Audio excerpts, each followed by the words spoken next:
This is Dr. Maddy Roth with Roth Consulting Group, and today I have a friend on here, Michelle Wall, and she is in my first coaching cohort. She's the owner of Moms in Motion PT, and I'll kind of let you start off. Tell us about your business and what made you want to get started with that. Well, first of all, thanks for having me. I'm super excited and honored to be here. So, as Maddy said, my name is Michelle Wall, and I'm a pelvic floor physical therapist and the owner of Moms in Motion PT. I'm a wife and a mom of two girls. They're ages 4.5 and 2.5. So, with running a business and having them, I'm a very busy person, but it's a lot of fun too, and both are extremely rewarding. So, I'm really happy to kind of be in the place that I am in life. My plan for owning a business was not really thought out and wasn't really a plan at all. Our older daughter was born March 1st, 2020, which was, everyone knows what was happening right then or soon thereafter. And so I actually delayed going back to work by like a month and a half after she was born. And I was working in an outpatient clinic in downtown Minneapolis. I live in Minnesota, and delayed things. I had talked to her pediatrician and talked to my OBGYN, and they both kind of recommended, if you can stay out of the clinics a little bit longer where you're like with people all the time, that feels a little bit risky. And she had actually had an infection and had to be hospitalized for 12 days. So she felt like a little more fragile anyways. So delayed my going back. And then when I was planning to go back, I actually got laid off and my clinic eventually shut down. So I didn't have a job.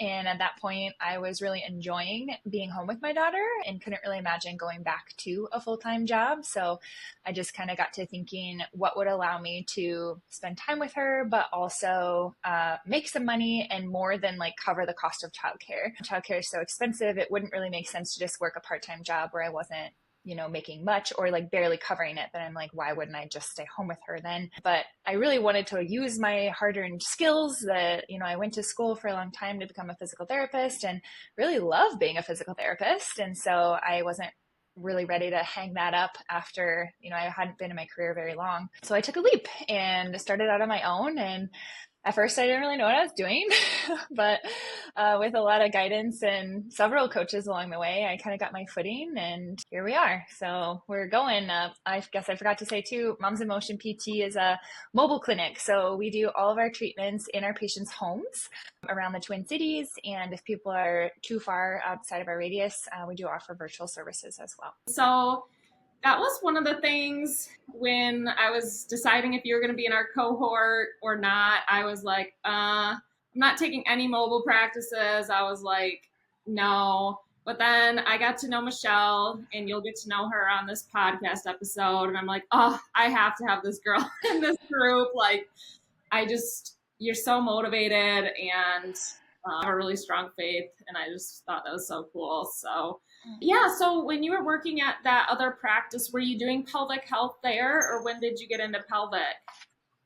Yeah, good question. No, I was not. It was just outpatient orthopedics, and I had a pretty robust pelvic health unit in school compared to what I've heard from a lot of people.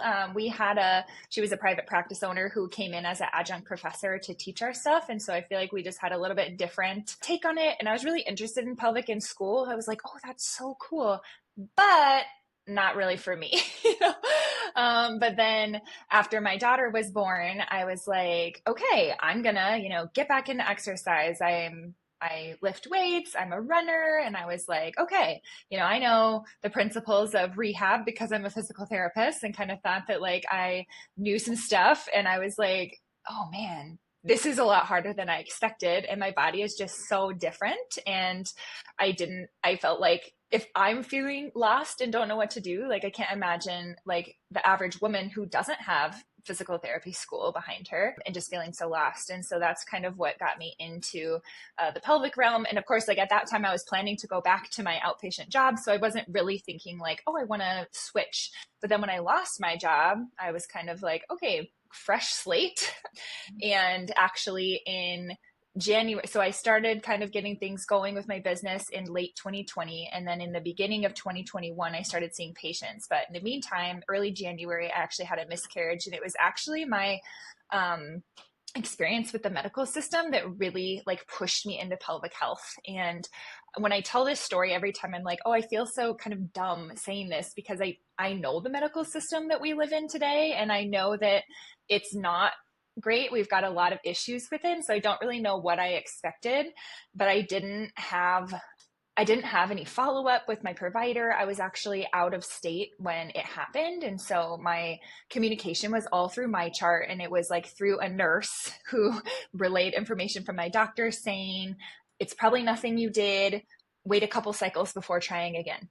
And that was it. And so I was kind of like, whoa, this is what our healthcare system is doing for women. And I know that I'm not working in that precise area, but I felt like at that point I was like, I have to do something to better care for women. And so it was kind of that really propelled me into like, well, if I do pelvic health, like that is a facet of women's health that I can really make an impact on. And that's really kind of what got me excited about doing social media too. Cause I had started my account and kind of got things rolling, but then I was like, this is what it's about. I want to help women know that there's other options out there for them for a lot of these like issues that they're dealing with that they hear from either the medical community or their other mom friends, like, oh haha, this is funny, I pee my pants now, or like, oh, can't jump on the trampoline anymore because I'll pee my pants. And those aren't funny things, like that really impacts your life. And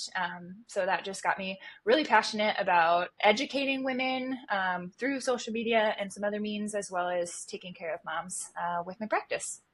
Yeah, I love that. It just made me think of this text my friend sent me this week, and it was a screenshot of what her doctor told her. She had a C-section, and her doctor said, oh, usually we don't send people to pelvic floor therapy after a C-section unless they're having issues like pain with sex or things like that. And I'm just like, oh, it's just so frustrating. And we've come a long way, but it's really bad. And I think a lot of these OB offices really are struggling because they're tied a little bit by insurance companies and can't Mm-hmm. treat how they want to treat as well, even if the providers are really good. But yeah, so was your first pelvic health patient your first mobile patient as well, like in your business?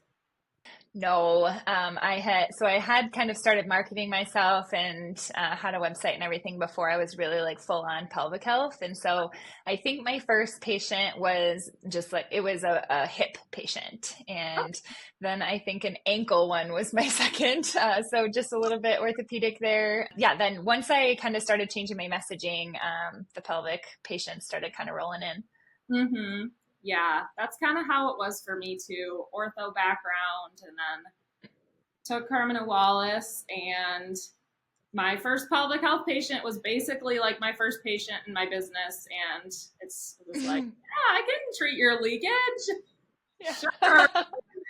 I've never done it before, but let's do this. And somehow, by some miracle, people are still getting better today. So, okay, Yeah. so I think the cool thing about Michelle is she she's running a mobile business and she's totally owning it. I know a lot of people they start mobile and then they'll get a brick and mortar practice, but Michelle's got a mobile practice and she has employees, and she's kind of dove right into that mobile world. So what made you, or what are the perks of being mobile, and what are the cons of being mobile? And tell us the story Yeah. of mobile life. Yeah, so I think it's kind of funny that when I tell people I'm mobile, like if it's another practice owner, their next question is almost always like, "Oh, do you think you'll get a brick and mortar location?" And I'm like, "No, I don't."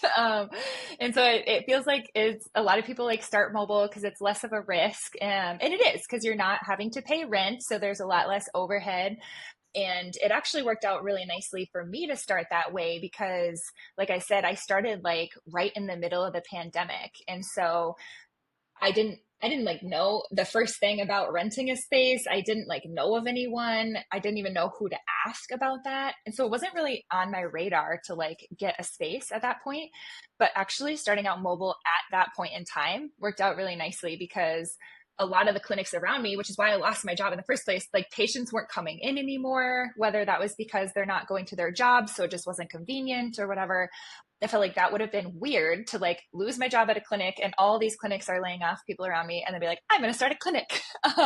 So I was like, well, I'm going to do mobile. And then I think people will be more receptive to it because, you know, I was masking, they were masking, I was just going into the house and there's this exposure to one person. So that actually worked out really nicely for me because everyone's like, oh, was it hard to start during COVID? And I was like, well, yes, to a point, but also it was kind of a good start because I was mobile. People were receptive to that and were fine with me coming into their home. And especially like some of them were a little bit more cautious and we masked for like a longer period of time, but people really liked that I was coming to their homes. And then kind of once I really niched down into I'm going to work with pelvic health and really specifically pregnancy and postpartum, it made sense to be mobile. And now that's who we are. We come to your home and that's the clientele that are seeking us out because a lot of our patients are busy moms and they're either stay-at-home moms or they're working from home. We do have some that go into the office, but a lot of people are like hybrid. So they'll fit us in either like right before their workday, they'll finish up early, or they'll do their lunch break if they're a working mom. And if they're a stay-at-home mom, a lot of times they'll try to schedule their appointments when their older kids, like their toddlers, are doing like rest time or nap time or something. So it really just works for the population that we're seeing. And I can't tell you how many times when people have called in, they'll say like, oh, I tried pelvic PT, but I only went to one appointment because I just couldn't make it, or, you know, just, and I think that the population, like working with moms, I think we tend to like bend over backwards for everyone else in our family, and you know we'll do whatever we can to like drive our kids to various appointments, but they don't necessarily put forth that same effort to take care of their own selves. And so to take the time to, you know, get everyone strapped in the car and whatever, get to their appointment, spend the time of the appointment, and then get everyone home, or have to find childcare for their kids, is just a big barrier. And it's not impossible, but I find that a lot of people just aren't willing to do that to take care of themselves. So it really just works for the population that we're seeing for us to just come to their home. And of course, there are challenges. Commute times are really challenging. We're in a really big metro area, which is nice because there's, you know, lots of people that need help. But and that's part of the reason that I've grown my team and I'm looking to grow even more, to be able to decrease the commute times as we kind of make people's radius a little bit smaller for how long they're having to drive. When I was on my own, you know, I was driving literally all over the metro, and I had kind of said like, oh, I have a 20-mile radius, but then, you know, I'm just getting started. So I'm kind of saying yes to everybody. And then I was driving like 45 minutes in one direction sometimes, and then you can't get back. And so the way that we structure things, we have an hour visit and then 30 minutes in between each visit for drive time. And so we really try to prioritize minimal commute times to make sure that we can get from patient to patient. But of course, that's a challenge in and of itself. And then just that we're spending a lot of time in the car throughout the day in between patients, so we just can't see as many patients volume wise as we could in a clinic, seeing back-to-back patients. Michelle has one pelvic PT on staff, is working on bringing another on. How does that work? Are you and your staff in the same area, or do you guys serve like a little different area based on where your employees live? Yeah, we serve different areas. So I was kind of looking, it wasn't going to be like a deal breaker if they lived in a certain spot, but they would probably still have to be willing to serve a certain area so that we're not, again, it's more about the commutes. And so she's kind of, the way that it's split up, there's a river that kind of runs through Minneapolis, St. Paul. And so she kind of sees everyone north and west of the river, and I see everyone east and south of the river. Okay, cool. So would you recommend to business owners to do the mobile model, or what would be your recommendation for that? Yeah, I think you have to just kind of weigh what your goals are in a business to see if that would be a good fit. Like I said, a lot of people kind of start out mobile because it's a little bit lower risk. And then once they get busy enough, they're like, okay, I'm gonna, find a space. And I think that's an okay thing. Like I said, we kind of were like, this is it. This is what we are. And so our messaging is such that like even our logo, I don't know if you've seen our logo, but it's like a location pin with like a mom and a kid running. And so that was like kind of twofold, like mom's in motion, like they're moving, but also like the location pin, like we come to you. And so everything was kind of tied together, like this is the model that we're going for. And so I think if someone likes that idea and they're like, oh yeah, we want to serve people in their home, I want to be this like concierge, can't even say that word, but PT, then I think go for it. But I'd say if you are planning to own a brick and mortar someday or rent space, then just don't make that like your full messaging that like, oh, we come to you. Like, of course you can say that, beginning out, but don't make it your full thing if you have other plans. Cause then I feel like you kind of have to backtrack and like, okay, who are we and what are we doing? So I'd just say, look at your priorities before you start and see if that is something that you're really passionate about. Like, are you passionate about going to people's homes? Because I certainly am, not only for the convenience of my patients, but, you get a lot of clues and get to see a lot about their life by just looking at their home environment too. You can see like, okay, are things really clean? Do they seem like they're kind of this like type A, I have to do everything kind of personality? Or is everything like super messy and they look like they're, running ragged, super overwhelmed, just not holding things together, or somewhere in between? I've had patients that they would like stress vacuum like for 10 minutes before I'd come over and I'd see the vacuum lines in the carpet. And I was like, you don't have to vacuum for me. Like, I don't care. And she's like, well, there's chip crumbs all over the carpet. And I'm like, I don't care about your chip crumbs. Like, I care about you and like do something for yourself, And so I loved it. One day I came over and she goes, hey, I just want you to know that I didn't vacuum today. Instead, I went for a 10-minute walk before you got here. And I was like, I'm so proud of you. Like, that is great. And so I just think there's a lot that we can glean from the home environment too, which is cool. So if you're passionate about it, I say go for it. As a mobile practice owner, do you find it offensive when other practice owners ask you, like, do you plan to go brick and mortar eventually? Is that kind of like how we get the question, like, oh, well, when you get bigger, are you going to take insurance? Like, I've had so many people ask me that, and that drives me nuts. Like, is it the Yeah. same thing or not really? I mean, I don't feel offended by it just because I think it's more common for people to start out that way and then move to brick and mortar. So I just feel like people know it as kind of like the next move. So no, I don't think it's offensive, but I get what you're saying, but I don't feel offended personally by it. But I could see that people would get offended. Yeah. Yeah. I never know. Because even when I talked to you on the phone the first time, I was like, I don't know if it's like appropriate to ask this, but I really am dying to know like what your vision is and stuff. So yeah, I just kind of asked it. But what are 3 mistakes you've made so far in running your business? It's kind of a hard question to think on the spot, but Yeah, I would say the first one was, I guess, like not getting coaching right away. I mean, as soon as someone brought it to my attention, they were like, do you have a business coach? And I was like, nope. And he's like, you need one. And I was like, okay. But I didn't really even know that was a thing, that like business coaches for PTs owning cash practices. I didn't know that was even something to like be looking for. And so I had kind of started and I had some other relationships. I worked at a chiropractic office for my first job.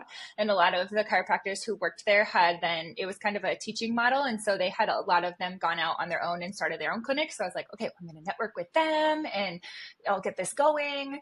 But like nothing actually happened in the beginning when I was like first like trying. And so as soon as that one was like, you need a business coach, I was like, okay. So then I started working with a business coach and that was like the best thing I could have done. So I guess and a lot of people in my group at the time hadn't actually started yet. They were like starting business coaching to kind of plan and like get things all in a line before they open their doors. And I was like, oh, that would have been like really helpful. But again, with mobile, it wasn't like super risky. It's not like I was paying rent somewhere and like, oh, I have no patience, I can't cover my overhead. But like, I wish I had known that there were resources out there for me to get going a little bit smoother in the beginning. But again, it's kind of you don't know what you don't know kind of a thing. So I guess that was probably like the biggest mistake. you said to me one time that, I don't know, you wish you had more of a plan for training new staff or a better way to do it, like with people.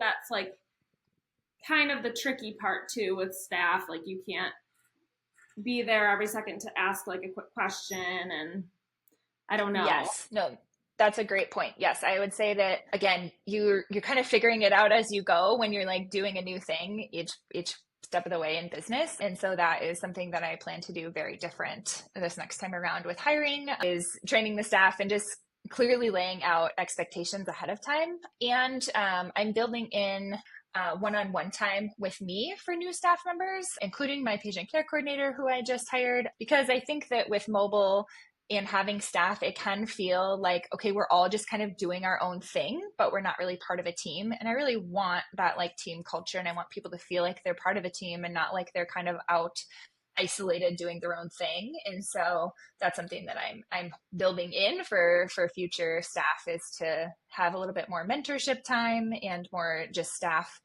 time together to feel like we're a part of a team. And then I guess the last mistake would just be I wish I had hired a patient care coordinator sooner. And I feel like I've heard that from so many practice owners. And I was always kind of like, oh, yeah, that sounds really nice. But once I actually pulled the plug and I did it, I was like, I can't believe I didn't do this sooner. So if you are on the fence about hiring one, you should do it. Yes. It's the best money you'll ever spend. And Yeah.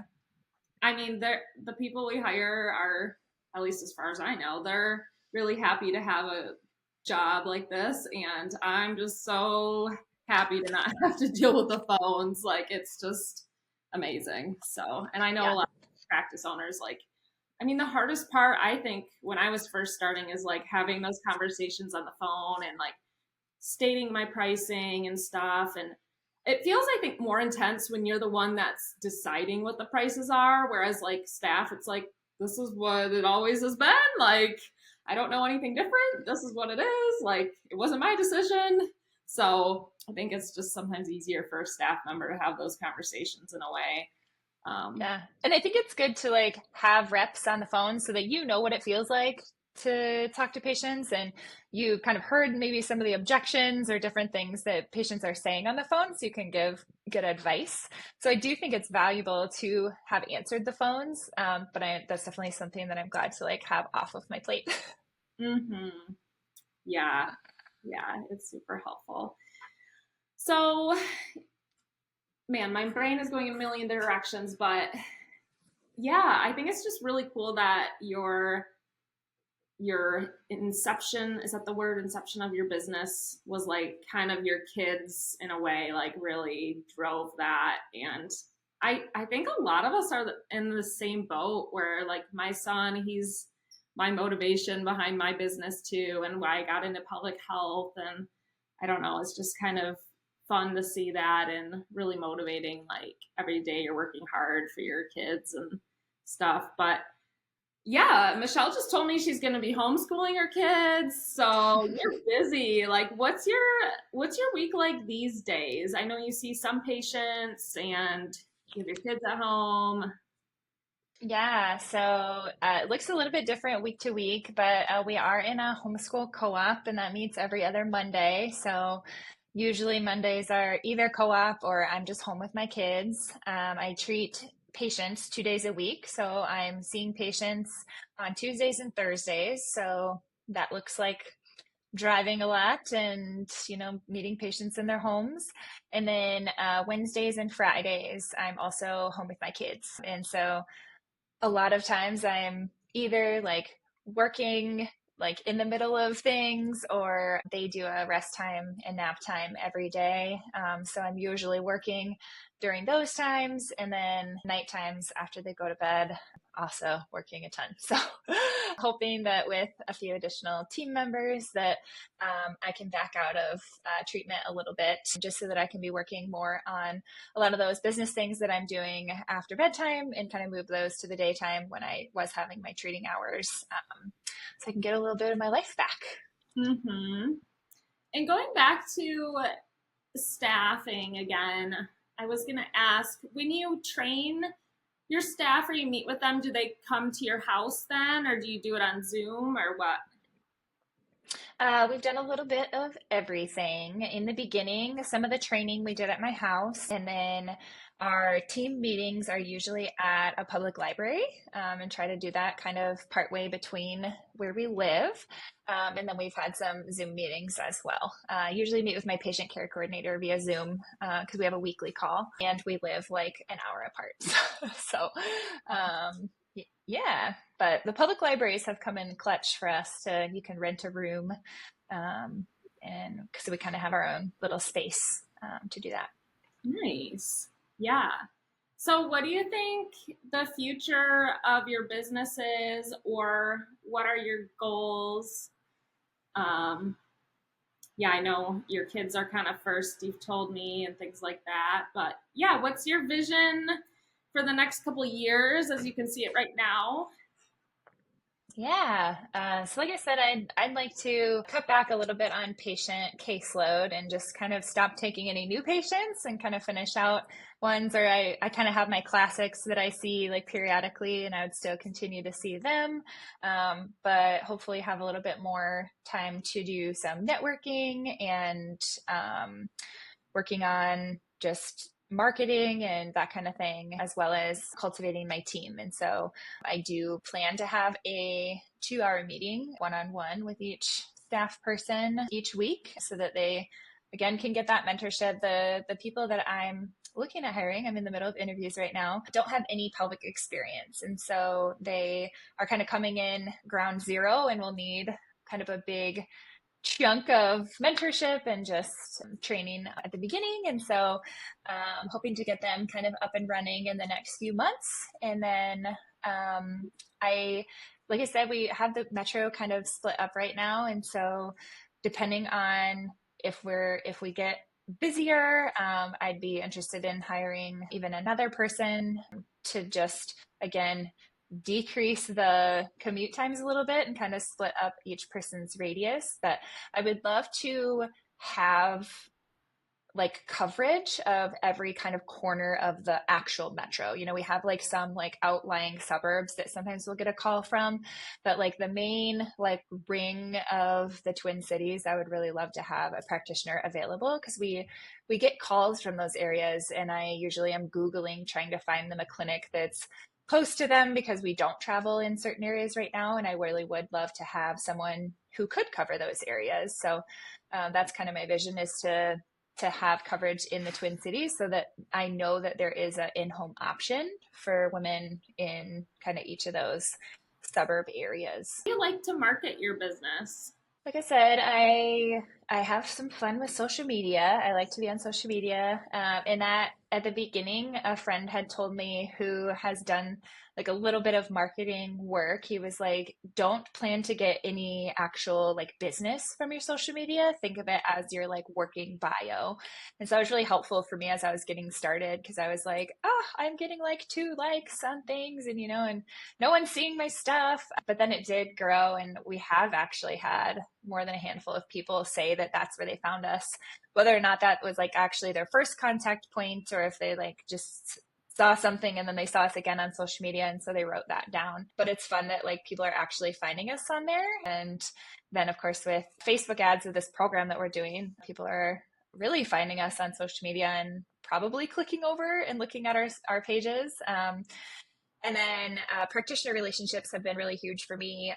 In the Twin Cities, we're really fortunate. We have a really great kind of birth community. So we have a lot of perinatal chiropractors, doulas, midwives that are really, I guess, kind of interconnected and just like doing good work. And so I have connected with a couple of different groups and some individual providers that were kind of referring back and forth with patients, which has been just really wonderful. And so I really like cultivating those relationships and figuring out like how we can better support one another's businesses and referring patients. And sometimes we're doing events. I have fun at workshops. I like doing workshops, but like something in me doesn't want to like set them up. Like I don't want to like spend the time and like I'm usually like dragging my feet on the way to the workshop. But once I'm there, I'm like, oh, this is so fun. And I'm like educating women and it feels really like invigorating to be there. But something about it, just like I'm like, I don't, I just like don't want to do it. I know, I feel kind of the same way. Just like when I'm there, I have a lot of fun, but leading up to it, I'm like, why did I do this? Why did I schedule this? Oh, yeah. Good. It sounds like you have a pretty big and a good mixture of marketing tactics. So that's great. But do you have anything else you want to chat about today, Michelle? I don't think so. Nothing that I can think of. Yeah, so you'll have to go follow Michelle on Instagram. She's got a pretty great page and a lot of followers. How can they find you on Instagram or Facebook or online, whatever is best? Yeah, so on Instagram, it's at moms.in.motion.pt. And then on Facebook, it's Dr. Michelle Wall. I'll give her a follow, and hopefully, this was interesting to hear about a very successful mobile practice and a great mom and a great employer, everything. So, all right. Thanks so much Well, for coming on. yeah, thanks so much for having me.